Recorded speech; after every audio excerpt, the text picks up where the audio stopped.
Movie sets weren't the only places buzzing with activity here in Hollywood. Television sound stages saw a lot of action. TV dramas became hot properties, giving news magazines and other genres stiff competition. And this set came alive with the kind of programming viewers couldn't seem to get enough of. Hands are up. I'm going to go over here because I haven't worked this side. Yes, ma'am. TV turned into a talk fest in 1994. Welcome to the show. I'm Gordon Elliott. Will they make it to the altar is today's show, and Adrian is... A slew of new faces invaded daytime TV, but they didn't take much steam out of the old favorites. What happens when your best friend becomes your worst enemy? One exception, Ricky Lake scored well with Generation X. Nightside, it wasn't a rosy year for Arsenio Hall, replaced by former MTV jock Jon Stewart and his wacky brand of humor. So close, yet so far. You are losing your mind, but it's a very slow process. Actor Charles Grodin signed on with CNBC, replacing Tom Snyder, who joined CBS, following David Letterman's hotter-than-ever Late Show. Are you having a lovely time? Very good time here. How's the trip? Dave's souvenir store neighbors took a cross-country jaunt. His mom went to the Olympics, and viewers ate it all up. He said, is there anything you or your husband can do about the speed limit in Connecticut? And talk shows on cable boomed with the launch of the America's Talking Network. America's Talking. I'm in love. His name is Jordan Catalano. In primetime, screening the new crop of dramas, critics hailed My So-Called Life, life through the eyes of a 15-year-old girl. Okay, he's probably bleeding in his head. Let's go. Ready? One. Thrills and chills came from two gritty medical dramas that went head-to-head in prime time. Chicago Hope and ER, both set in the Windy City. He's not breathing. Get the intubation tray. 1994 was the year of The Orphan. Two shows, On Our Own and Party of Five, explored life without parents. And Bill Cosby changed his TV role from parent to sleuth in The Cosby Mysteries. You cannot wear that for a traditional boy. Fine. What do you want me to wear? Female comedians gained TV ground. Margaret Cho got her own series, while Brett Butler and Ellen DeGeneres entered season number 2. I am not afraid of any small percentage of my gayness inside, you know what I mean? Roseanne continued to titillate viewers, especially with an episode featuring a lesbian kiss. Jerry Seinfeld was also irreverent as ever, particularly with his take on the Simpson case. Yeah, this is Kramer. I got Gendison in the car. Now he wants to see his fish. I'm taking him to see his fish. So tell the police to back off. Frasier hit its stride in '94, winning an Emmy. Then it went up against comedy powerhouse Home Improvement. The steamy Melrose Place continued to score with the younger crowd, as did the new show, Friends. Meanwhile, baseball, the Ken Burns documentary series, tried to fill a void for sports fans during the baseball strike. On the news front, Robert McNeil announced his departure in 1995 from the McNeil-Lehrer NewsHour. I don't want you to work all day. And it seems no one could get enough of Lucky Vanos, that hunky construction worker who strips off his shirt in a Diet Coke commercial. Love to you. And speaking of commercials, that's where we're headed. Stay with us. We look at the year in music and sports. When Images of 1994, the year in review returns. They'll be smooth sailing. Athletes of all athletes.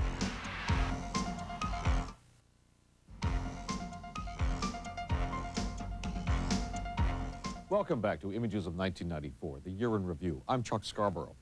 On the music scene, a bonanza for Beatles fans. Dozens of obscure recordings by the Fab Four from the early 60s have just been released. And REM hit it big with What's the Frequency, Kenneth? Counting Crows gave us Mr. Jones. But the biggest musical event of the year was the 25th anniversary of Woodstock.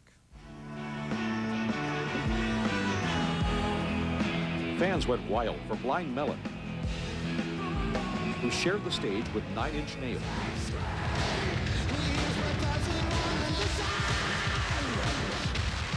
Woodstock put Green Day on the rock and roll map, and so did this video.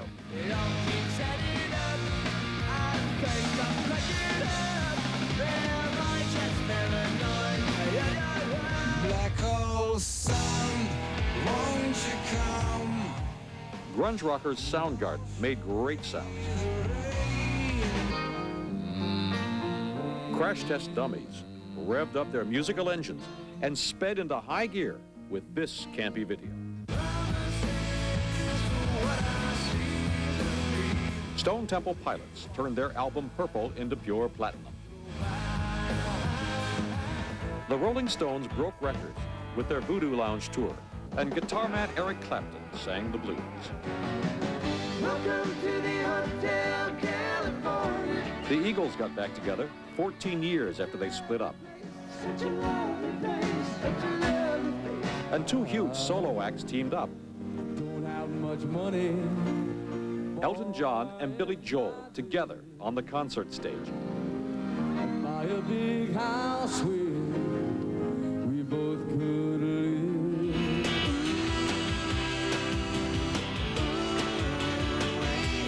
On video, another high-voltage duo, John Mellencamp and Michel Ndegeocello. Bruce Springsteen's Streets of Philadelphia won an Oscar. I walked the avenue till my legs felt like stone. Stepping out with my baby, can't be wrong, 'cause I'm in right. And Tony Bennett showed up on MTV, Unplugged. Not a moment too soon. Tim McGraw dominated the country scene with his debut album. Tell me why. A triple play for Reba McEntire, with hit records, a book, and a TV movie. Superstar Barbra Streisand staged a blockbuster tour, her first in 28 years, and parlayed it into a high-rated HBO special. Madonna's secret is reinventing herself. She went from blonde to brunette to blonde. Melissa Etheridge had her best year ever. Salt and Pepper wrapped their way to double platinum. Seal struck a chord with Prayer for the Dying.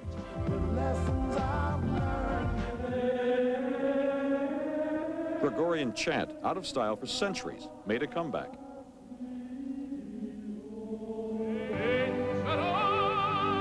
And the three tenors, Pavarotti, Domingo, and Carreras, reunited in Los Angeles.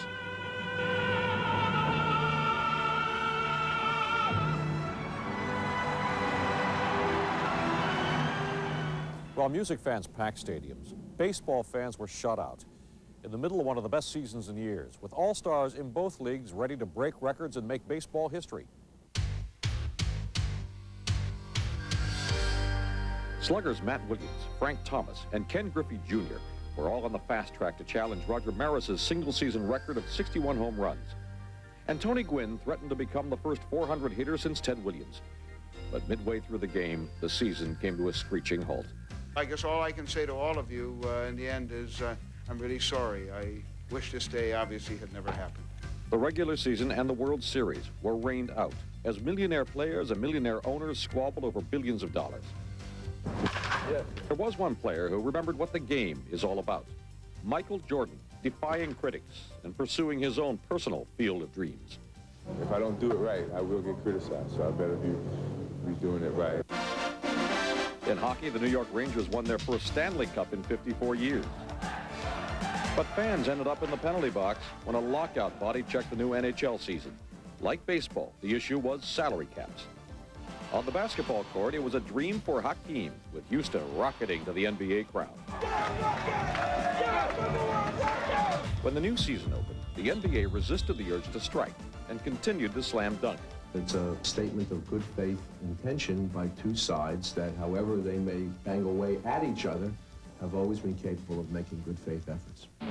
In football, the Dallas Cowboys flashed Super Bowl rings for the second consecutive year. And then Coach Jimmy Johnson was out after a rift with management. But the slickest gridiron moves were off the field. The NFL on Fox. We're having some fun now. In a multi-billion-dollar deal, Fox sacked CBS by winning rights to the NFL and some familiar faces. 1994 was an Olympic year, with heroes Dan Jansen and Bonnie Blair bringing home the gold. But the Olympic spirit was tarnished. The kneecapping of Nancy Kerrigan and complicity of rival Tonya Harding in the plot was more soap opera than sports. I'm going to go to the Olympics, and I'm going to do my best. Kerrigan recovered enough to win a silver. Harding escaped jail, but was banished from the ice. In 1994, the most popular sport in the world took on an American accent. The World Cup kicked its way through the U.S. to sold-out stadiums, with Brazil #1. For unseeded Andre Agassi, it was love on and off the court. Winning the U.S. Open, and the heart of Brooke Shields. As Agassi Star rose, it was sunset for Martina Navratilova, hanging up her racket after dominating women's tennis. But retirement is not a word in boxer George Foreman's vocabulary, striking a blow for the not-so-over-the-hill game. On this planet, we will always know that the athletes of all athletes is between 45 and 55. Just a few of the heavyweight sports images of 1994. Stay with us as the Year in Review continues. Susan Smith has been arrested. It's really scary.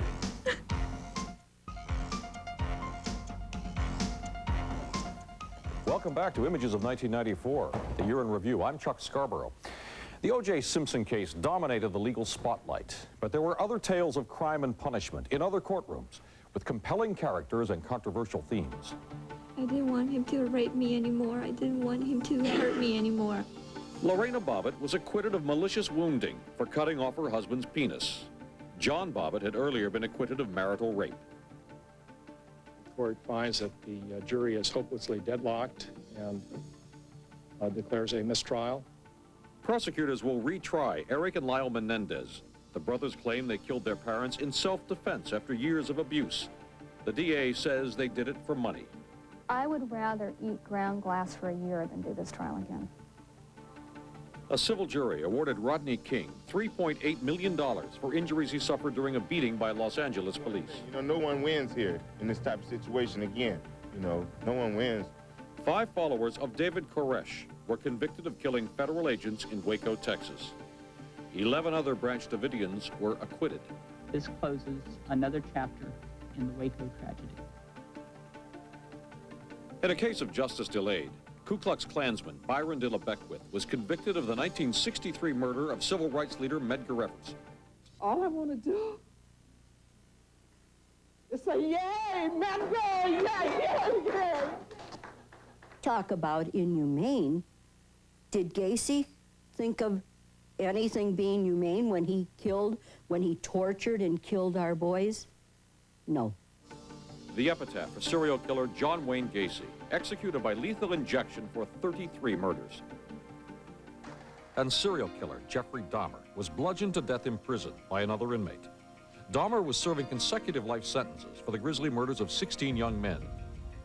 This verdict should send a clear and unmistakable message that we will not tolerate terrorism in this country.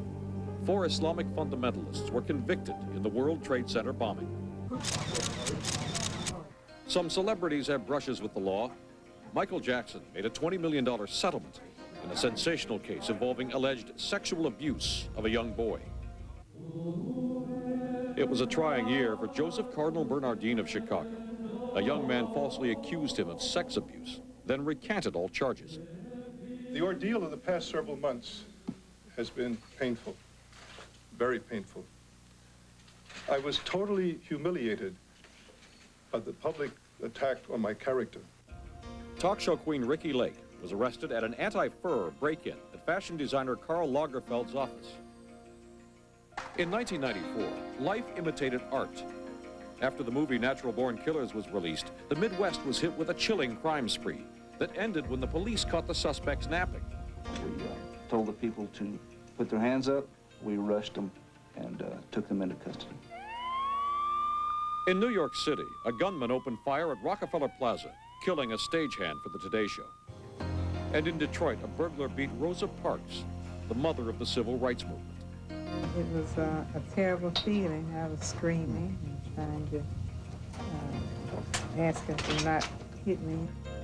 In Florida, Right to Lifer Paul Hill was sentenced to death for gunning down abortion doctor John Bayard Britton. My heart is just aches so bad. I can't sleep, I can't eat, I can't do anything but think about them. Susan Smith has been arrested and will be charged with 2 counts of murder in connection with the deaths of her children, Michael 3 and Alexander 14 months. Some of these sad, stranger-than-fiction cases will carry over into the new year and could set legal precedents. Stay with us for more Images of 1994 as the Year in Review continues.